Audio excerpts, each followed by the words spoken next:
Assalamualaikum warahmatullahi wabarakatuh. Kita kembali lagi di kuliah pengantar ilmu dan teknologi kebumian.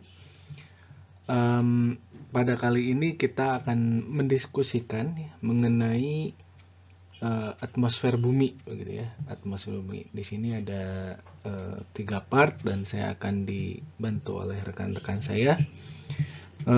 Dan kali ini saya akan membahas mengenai komposisi atmosfer dan radiasi matahari. Lalu apa itu atmosfer? Atmosfer itu rootnya itu dari bahasa Yunani, ya, yang artinya yang terdiri dari dua suku kata ya, atmos dan sphera, di mana atmos itu artinya uap, ya. Uap sendiri adalah bentuk dari H2O, gas ya, gas dalam bentuk gas, dalam fase gas. Kemudian sphera itu artinya lapisan ya. Jadi atmosfer sendiri adalah lapisan gas yang menyelubungi bumi begitu.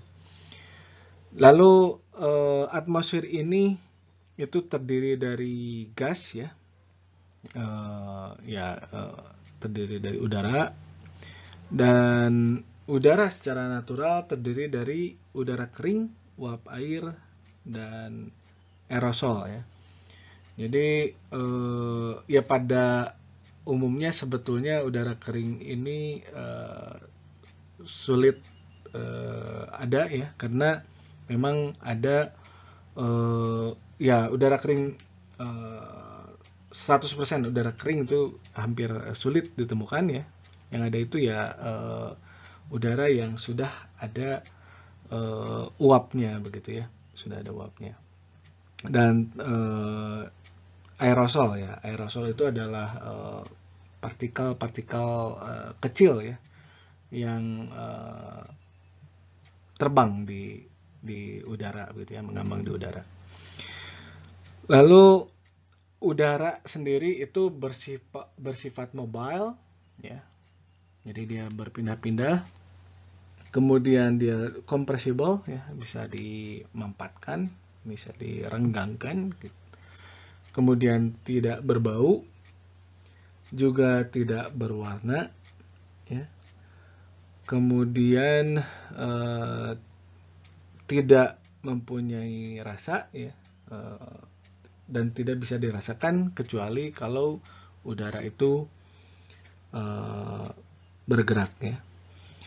Kemudian fenomena atmosfer yang mudah diamati itu adalah cuaca cerah ya, yang ya menyenangkan ya begitu, sampai saat terjadinya cuaca buruk ya, sehingga terkadang membuat orang cemas gitu ya. Kadang ketika hujan deras menimbulkan bencana gitu ya. Misalkan shower ya, shower itu hujan deras yang bisa menyebabkan banjir gitu. Kemudian badai guruh ya, yang bisa menimbulkan petir, dan juga angin berputar ya, puting beliung atau tornado, yang juga bisa menyebabkan kerusakan di tempat-tempat yang dilaluinya ya. Kemudian juga atmosfer ini ya sangat penting ya, sangat penting untuk kehidupan di permukaan bumi ya. Jadi tanpa atmosfer maka manusia, kemudian hewan, tumbuhan, dan makhluk hidup lainnya ya, itu tidak dapat hidup ya. Di samping itu atmosfer juga sebagai pelindung ya, pelindung kehidupan di bumi dari radiasi matahari yang kuat ya. Kalau tidak ada atmosfer maka hampir seluruh radiasi itu datang ke bumi gitu ya. Kemudian juga ya sebagai pelindung dari benda-benda langit ya, benda-benda langit. Jadi atmosfer itu bisa menghambat atau benda-benda yang bergerak melaluinya ya. Kalau meteor masuk itu dengan adanya gaya gesekan itu akan menjadi panas dan hancur sebelum mencapai permukaan bumi ya. Jadi meteorit dengan ukuran yang tertentu itu bisa hancur ya ketika melewati atmosfer. Jadi sehingga ketika mencapai permukaan bumi itu sudah tidak berbahaya. Ya, jadi komposisi atmosfer ya. Jadi atmosfer ini terdiri dari beberapa gas ya, campuran beberapa gas yang tidak tampak dan tidak berwarna ya. Nah, ini gas sendiri ada yang permanen dan ada yang variabel ya. Jadi yang permanen itu artinya dia tinggal lebih lama ya di atmosfer. Sedangkan gas-gas variabel ya waktunya periodenya lebih sebentar ya dibandingkan dengan gas-gas permanen. Di sini terlihat ya, jadi gas-gas permanen ini yang dominan ini ada nitrogen ya 75% ya. Kemudian oksigen ini hampir 24%. Kemudian argon ini 1,3% ya, dan sisanya itu untuk gas-gas yang lain ya. Ini kemudian ada gas variabel ya, ya yang dominan ini ada uap air dan karbon dioksida ya. Kemudian di sini juga ada ozon dan metan ya. Ini walaupun gas-gas variabel ini dalam waktu yang sebentar ya dibandingkan dengan permanen, tapi dia mempengaruhi cuaca dan iklim ya. Seperti kita ketahui, uap air, karbon dioksida, ozon, dan metan ini adalah bagian dari gas rumah kaca. Ya, nitrogen atau N2 ini di udara paling banyak ya. Ya di sini 75% dari volume udara. Kemudian nitrogen ini inert ya. Jadi dia tidak mudah untuk bergabung dengan unsur lain ya. Dan unsur ini unsur yang penting ya, karena nitrogen adalah bagian dari senyawa organik ya. Kemudian oksigen, ya, oksigen juga bagian yang penting bagi kehidupan ya, ini untuk respirasi manusia, tumbuhan ya, dan hewan. Dan oksigen juga dapat bergabung ya dengan unsur kimia lainnya, dapat bereaksi untuk ya salah satunya untuk pembakaran atau pembentukan ozon ya bila terjadi fotolisis gitu ya di stratosfer. Kemudian ini ada neon, argon, ya, xenon, krypton ya. Ini disebut juga gas mulia ya karena dia inert, sulit dia bereaksi dengan unsur-unsur lain ya, kita ketahui ya. Jadi neon itu dan argon ini bisa dipakai untuk lampu ya, untuk lampu. Kemudian ini ada hidrogen ya. Hidrogen ini harus ada di level yang tinggi ya, karena ringan. Dan biasanya dengan helium ya, ini digunakan untuk balon ya. Dalam meteorologi ini gas ini digunakan untuk balon meteorologi ya, balon yang dilepaskan ke langit ya, ke atmosfer untuk diukur ya, ya profil anginnya, profil temperaturnya, dan variabel-variabel meteorologi lainnya. Kemudian di sini ada uap air dan karbon dioksida ya. Jadi ini dua unsur gas yang penting ya, karena dia itu termasuk dengan termasuk unsur dari greenhouse gases ya, gas-gas rumah kaca yang mempengaruhi iklim. Ya karbon dioksida bisa dihasilkan dari respirasi juga ya, manusia mengeluarkan CO2 ya, kemudian ya dari pembakaran itu mengeluarkan CO2 ya. Kemudian uap air bisa secara natural ya, dari proses siklus air ya, evaporasi. Dan yang terakhir ini ada ozon ya. Ozon ini ya ini hasil dari fotolisis ya. Fotolisis ketika oksigen itu terkena ultraviolet dari matahari, kemudian dia terpisah, kemudian dia bergabung dengan dengan O2 yang lain jadi O3 dan O3 ini ya ozon ini tidak stabil ya, dia ada di paling banyak ada di stratosfer atau 20 sampai 30 km ya dari permukaan bumi. Nah, ozon ini bermanfaat, dia menyerap ya radiasi gelombang pendek ya, terutama di spektrum ultraviolet ya, kan ultraviolet itu ada A, B, C ya. Itu sebagian besar itu diserap oleh ozon ya dengan ya proses fotolisis tadi, sehingga ketika di permukaan ini sudah berkurang ya, dan ini sangat melindungi kehidupan ya di permukaan ya. Atmosfer bila ditinjau dari struktur vertikalnya ya, jadi ya bisa dilihat dari permukaan sampai ke atas ya, sampai atmosfer yang atas. Kalau lihat dari densitasnya, tentunya yang permukaan ini lebih besar ya.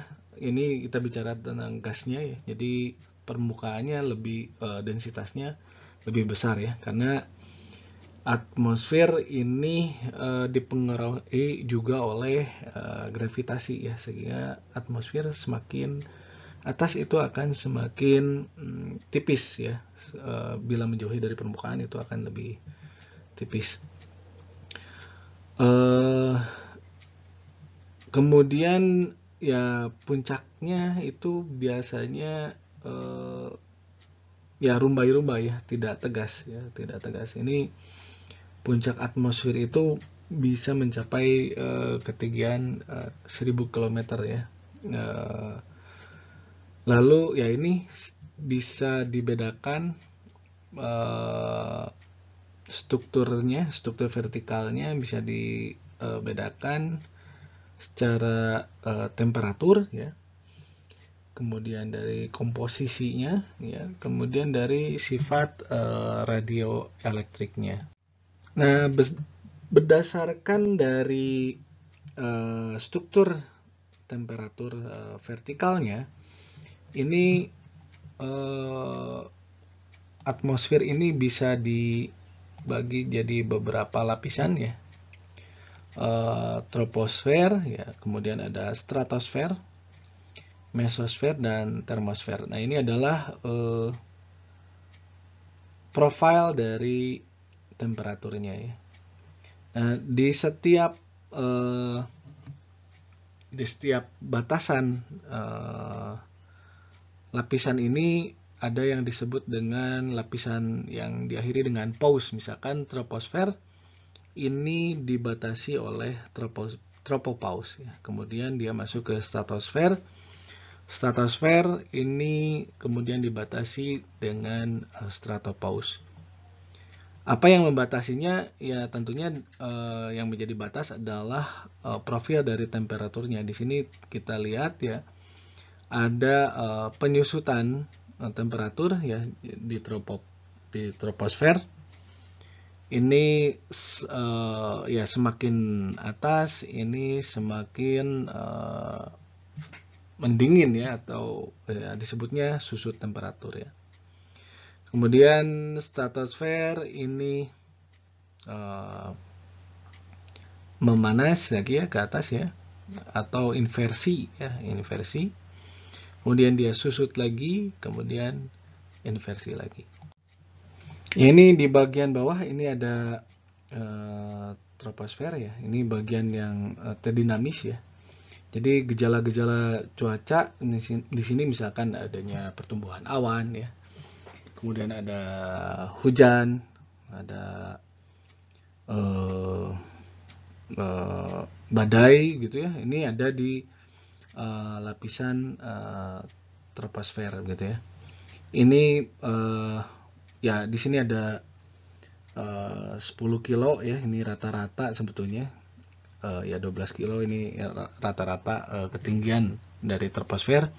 Namun sebetulnya ini berdasarkan lintang ini semakin ke kutub itu semakin tipis ya ketebalan dari troposfer ini. Jadi untuk daerah-daerah ekuator ini bisa mencapai 18 km ya. Sedangkan kalau di daerah-daerah kutub ini bisa hanya mencapai 6 km ya. Kemudian ini susut temperaturnya atau penurunan temperaturnya ini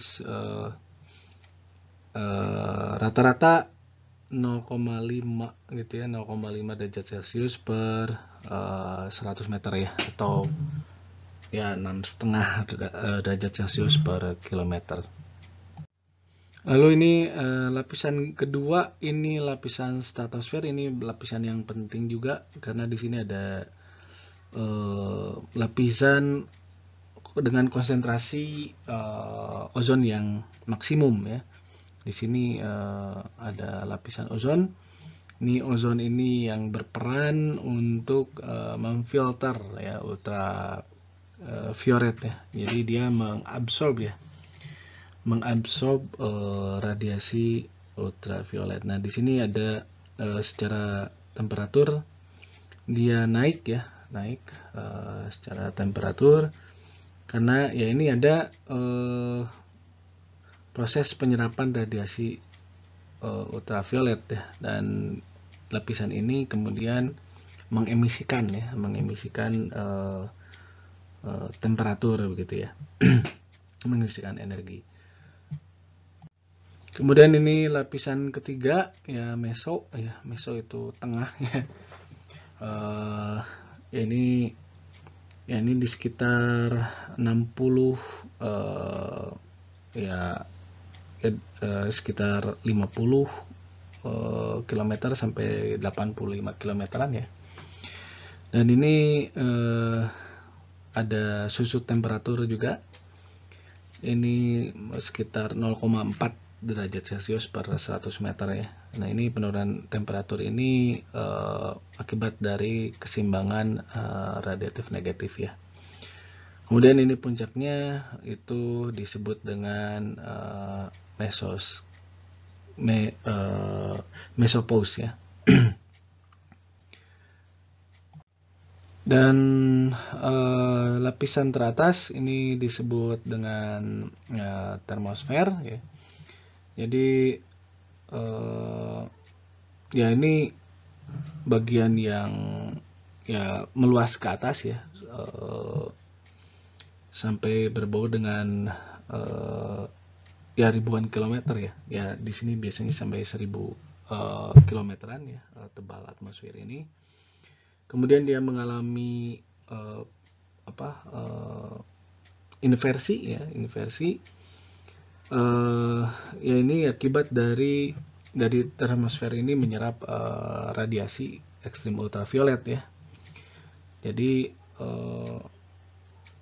makin ke atas konsentrasinya makin kecil ya, maka perpindahan panas ini menjadi sulit di sini ya. Jadi temperaturnya cenderung lebih konstan. Nah, ini kita lanjutkan bagaimana struktur vertikal berdasarkan komposisi udara ya. Jadi kalau tadi kita lihat ini termosfer ini mulai dari 100 ya ke atas ya, dari 100 ke atas. Ini termosfer, dan sebetulnya atmosfer itu sampai 1000-an gitu ya, 1000-an. Nah, berdasarkan komposisi udaranya ini atmosfer ini bisa dibagi dua ya, homosfer dan heterosfer ya.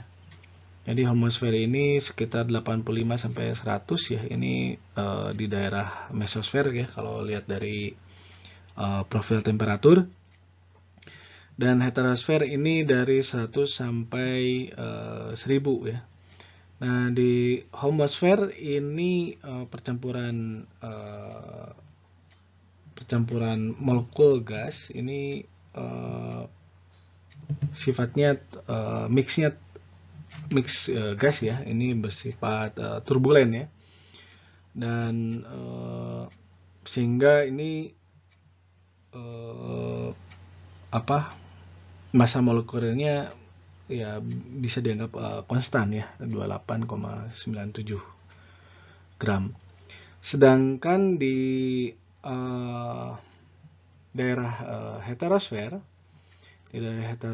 jadi percampuran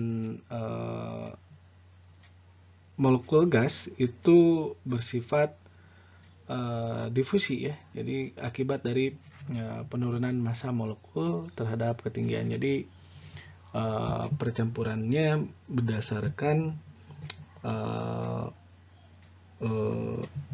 densitas ya. Jadi kan pergerakan dari densitas yang tinggi ke yang rendah ya. Kemudian ini homosfer dan heterosfer ini dipisahkan oleh turbopause ya, dan puncak heterosfer ini disebut exosfer ya. Jadi di sini kenapa disebut exosfer? Karena sering ada kebocoran ya, kebocoran atom ya yang ringan ke luar angkasa ya. Kemudian ya karena temperatur exosfer ini tinggi dan massa jenis ini rendah ya, maka ya tadi atom-atom ini ya keluar dari ini sangat memungkinkan ya, jadi lepas dari medan gravitasi bumi. Dan ini terakhir ya, struktur vertikal atmosfer ya berdasarkan sifat radioelektriknya ya. Jadi berdasarkan radioelektriknya ini ada dua lapisan, yaitu neutosfer dan ionosfer. Jadi neutosfer ini di bawah 60 km ya. Jadi lapisan ini tidak terjadi fotoionisasi, tapi di atas itu ya 50 sampai 60 km ini molekul udara ini intens terhadap fotoionisasi ya. Jadi ini 60 km sampai ujung atmosfer. Apa yang menyebabkan ionisasi? Jadi ionisasi ini adalah proses pelepasan ya. Proses pelepasan molekul, jadi elektron dengan ya elektron yang terkelupas dari atomnya gitu ya, elektron dengan muatan molekul netralnya gitu, sehingga dia terionisasi dan bermuatan negatif dan bermuatan positif, sehingga ini disebut dengan lapisan ionosfer ya, lapisan yang intens ionisasi. Yang menyebabkan ionisasi ini adalah proses fotolisis dari ultraviolet ya. Jadi spektrum gelombang pendek dari matahari ini yang masuk ke atmosfer bumi ini menembakkan gelombangnya, ya memisahkan elektron dengan molekul netralnya, ya melepas elektron dari atomnya begitu. Kemudian nah, ionosfer ini ada 3 layer, ya, yaitu disebutnya daerah D, E, F, ya. Daerah D itu 60 sampai 80 km, ya. Kemudian daerah E ini 80 sampai 100 km, 160 km, dan di atas itu daerah F, ya. Jadi untuk daerah D dia memantulkan radiasi kilometrik, ya, panjang gelombang 1 km, dan konsentrasinya 1000 sampai 10.000 elektron per cm kubik, ya, pada siang hari. Kemudian daerah E ini daerah yang memantulkan radiasi hektometer, ya, hektometer, dan konsentrasinya ya 100.000 sampai 1000, ya, elektron per cm kubik, ya, pada malam hari. Kemudian daerah F ini 160 km ke atas, ya. Ini konsentrasinya 2 kali 10 pangkat 6, ya, elektron per cm kubik, ya, pada ketinggian 400 km, ya. Ini kemudian ini ada di bagian F ini ada F1 dan F2, ya.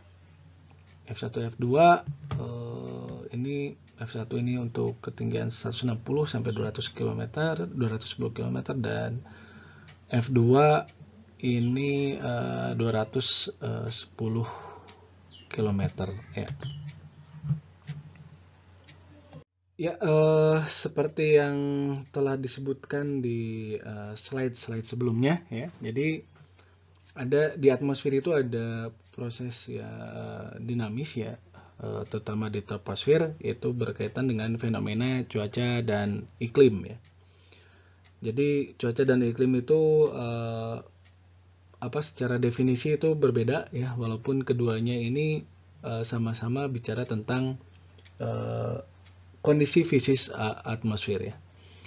Cuaca itu adalah kondisi atmosfer pada suatu waktu, ya, sesaat begitu, ya. Jadi kalau kita lihat ini sekarang misalkan Anda lihat di luar, ya, melihat ke atas gitu, ya mendung gitu, atau berawan atau cerah gitu, ya, atau Anda merasakan panas atau dingin, ya, jadi itu adalah cuaca, ya. Jadi kondisi atmosfer yang bisa kita rasakan gitu, ya, bisa kita rasakan atau kita amati, ya, dengan alat-alat observasi meteorologi misalkan, ya, yang kita bisa ukur, ya. Nah, ini bidang kajian ini adalah kajian meteorologi. Sedangkan iklim itu secara praktis adalah rata-rata dari cuaca, ya. Rata-rata dari cuaca. Dalam periode yang panjang, ya, konsensusnya itu adalah 30 tahun, ya. Jadi kalau kita bicara tentang perubahan iklim, itu berbicara tentang periode yang lebih panjang lagi, minimal, ya, 2 periode, ya, 2 periode iklim. Kalau dalam hal ini, ya, 60 tahun, ya, minimal.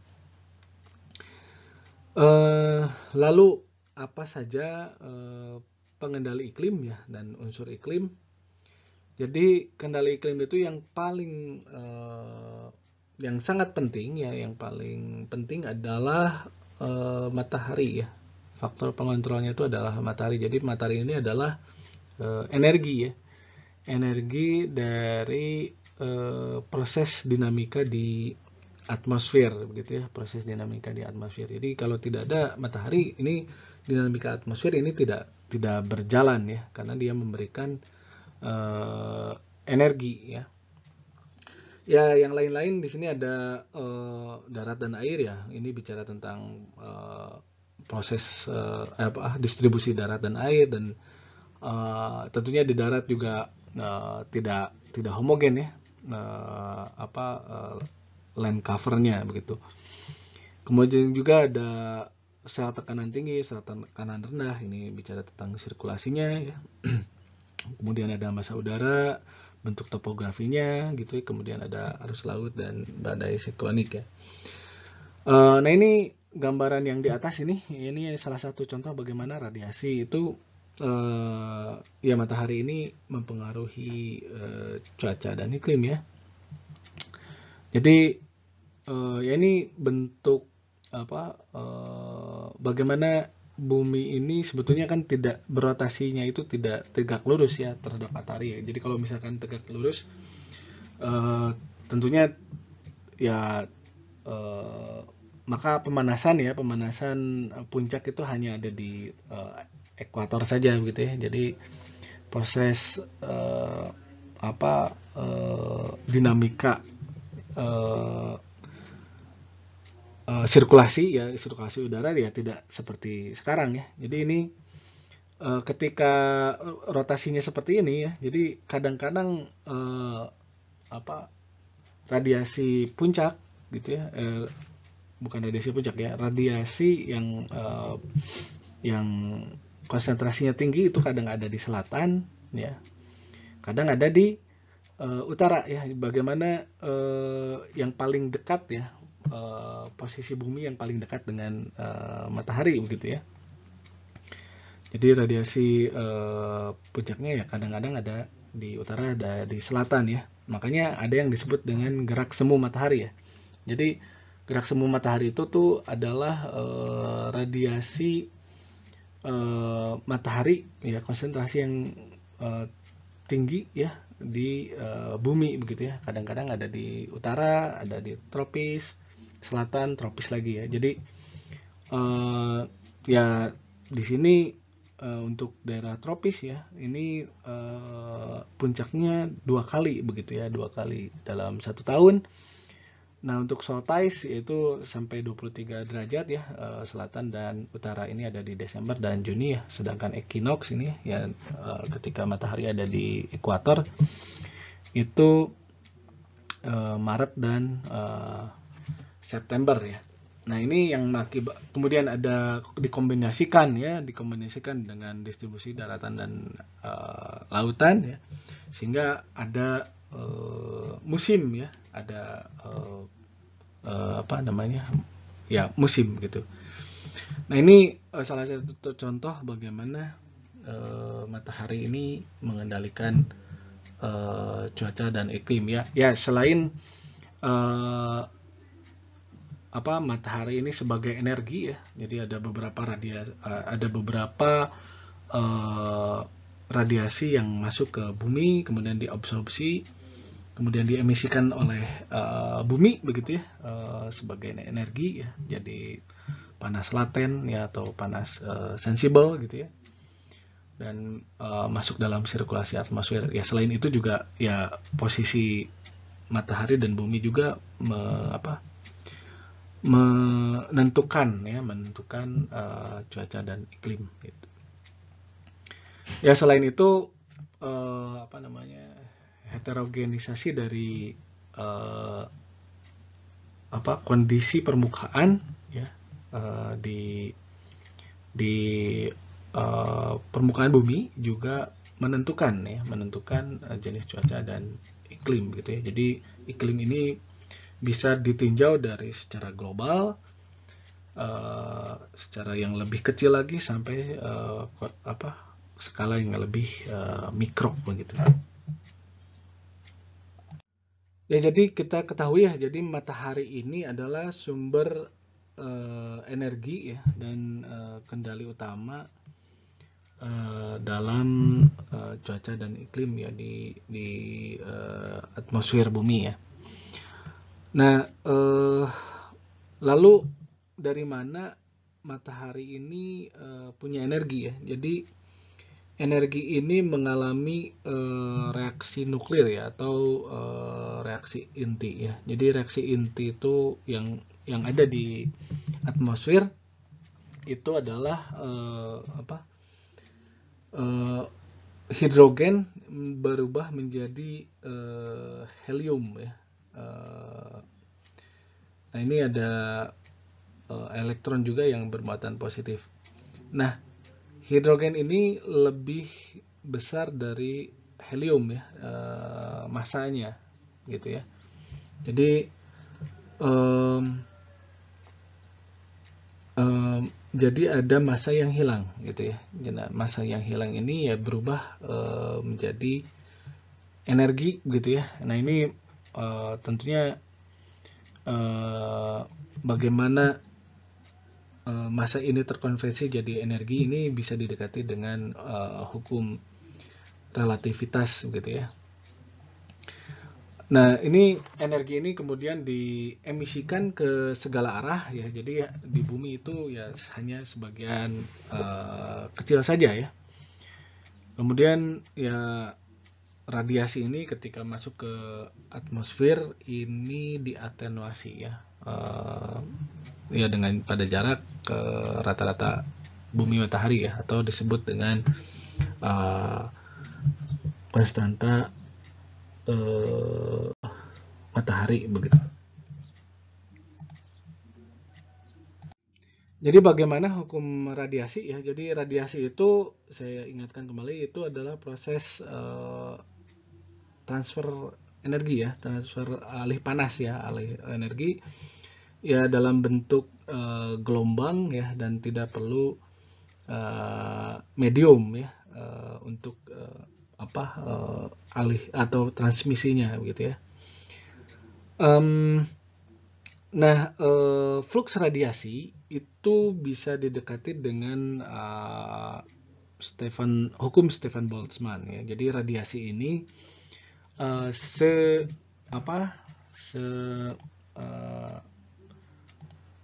setara dengan temperatur pangkat 4 begitu ya, temperatur pangkat 4. Dan hukum radiasi juga bisa bisa didekati dengan hukum pergeseran Wien ya. Jadi panjang gelombang intensitas radiasi maksimum sebuah benda hitam gitu ya, itu berbanding terbalik dengan temperatur mutlaknya ya. Jadi bisa dibuat formulanya seperti ini ya. Jadi panjang gelombang intensitas radiasi matahari itu berbanding terbalik dengan temperaturnya. Ya, ini ada beberapa konstanta di sini, ada konstanta Boltzmann, kemudian ada konstanta untuk emisivitas ya. Kalau benda hitam itu ya 1 gitu ya. Nah, di sini A ini konstanta konstanta Wien ya, konstanta Wien. Nah, ini adalah hubungan antara intensitas radiasi matahari, temperatur, dan panjang gelombang ya. Jadi ini ada spektrum radiasi matahari, spektrum radiasi ya untuk emisi benda hitam ya. Ini pada temperatur 6000 Kelvin ya. Ini sama dengan temperatur efektif dari permukaan matahari begitu ya. Ini adalah spektrum gelombang pendek ya, dan ini spektrum gelombang panjang ya. Ya, dengan 6000 Kelvin maka intensitas radiasinya ya seperti ini gitu ya. Udah seperti ini. Ini megawatt per meter persegi mikrometer ya, mikrometer. Nah, ini daerah-daerah ini adalah daerah-daerah sinar tampak ya. Jadi sinar tampak. Jadi ya perlu dicatat ya. Jadi panjang gelombang energi maksimum untuk 6000 Kelvin itu sekitar 0,5 ya, 0,5 mikrometer gitu ya. itu di daerah sinar tampak ya, atau Mejiko Hibiniu. Nah, di sini ultraviolet dan di sini infrared ya, atau ya kesananya adalah gelombang panjang begitu ya. Nah, ini yang menyebabkan kita bisa mengestimasi ya berapa suhu permukaan di matahari begitu ya, sebelum sampai ke permukaan bumi. Ya, lalu bagaimana peran atmosfer ya dalam memodifikasi radiasi yang datang ke matahari ya. Jadi ya karena matahari ini terdiri dari partikel-partikel dan molekul-molekul ya. Jadi ada radiasi yang sampai ke atmosfer ini mengalami modifikasi.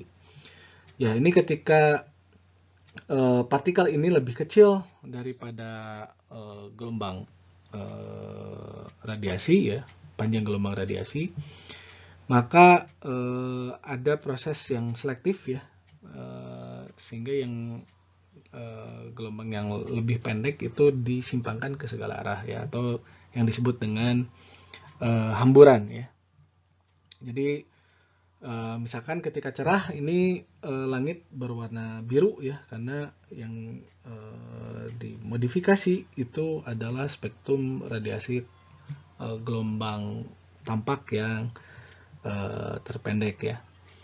Kemudian ada juga bila misalkan diameter partikel lebih besar ya dari panjang gelombang. Nah, ini terjadi pemantulan ya, pemantulan. Jadi matahari tampak langit tampak putih begitu ya, langit tampak putih ya. Kemudian ada lagi cahaya baur ya. Cahaya baur atau difus ini dapat mengatasi gelap mutlak di dalam ruangan di mana matahari tertutup awan. Energi radiasi baur kira-kira 1/4 energi radiasi matahari langsung ya. Ya, jadi dari sifat-sifat tadi ya, bagaimana atmosfer itu memodifikasi gitu ya, maka akan ada neraca energi budget ya. Bagaimana ini adalah skema ya, bagaimana matahari ini ketika masuk ke atmosfer bumi itu dimodifikasi ya. Dimodifikasi ya, sebagian itu langsung dipantulkan gitu ya. Itu ya diperkirakan sebanyak 30% ya. Jadi kalau misalkan incoming solar radiation itu 100%, itu 30%-nya langsung ya, langsung dipantulkan. Kemudian ada sebagian diabsorpsi oleh atmosfer ya, termasuk awan. Kemudian ada yang diabsorpsi oleh permukaan dan ya daratan dan lautan ya. Di sini 51%. Kemudian ini energi di sini kemudian diemisikan menjadi gelombang panjang. Nah, gelombang panjang ini yang berperan dalam cuaca dan iklim begitu ya. Dan gelombang panjang ini kemudian diemisikan juga keluar ya sebesar 70% ya, 70%. Dan ini adalah menjadi neraca. Ya, kira-kira itu penjelasan ya mengenai atmosfer bumi, dari komposisinya, kemudian dari struktur vertikalnya, dan juga ini mengenai cuaca dan iklim.